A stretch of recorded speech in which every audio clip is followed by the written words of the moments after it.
Hi, this is Mr. Orr again. Still looking at section 7.2 in your algebra textbooks. Another problem, and there are many variations on these problems, but let's just take a look at another one here with exponents and rules of exponents. All right, here's what we have. 4x squared y to the negative 1 all squared over 8x to the third y to the negative 4z all to the negative 2 power.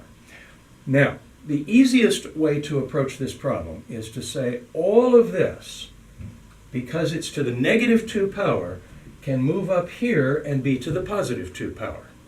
So here's what we end up with then. 4x squared y to the negative 1 squared times, and it's multiplied by, because division is now we're doing the opposite of division, which is multiplication.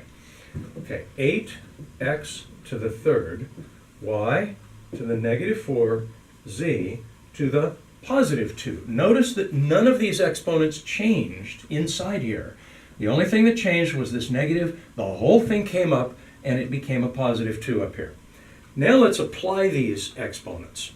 So here we have 4 squared is 16, x to the fourth, y to the negative 2, multiplied by 64, x to the 6, y to the negative 8, z squared.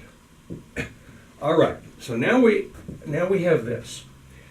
We're going to need to multiply this together, and we're going to be adding some exponents. So let's see what we get here. I'm going to move over here. 16 times 64 is something I don't have and I don't have a calculator handy. Yes, I do. It's right over here. Leave the camera for just 1 second and hope this one has batteries in it. Yes, it does, and I could do that by hand, as I would perhaps recommend you do sometimes to keep your multiplying skills fresh. But let's do it on the calculator this time. 16 times 64 is 1024.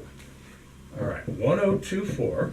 Now, x to the 4 times x to the 6th is x to the 10th.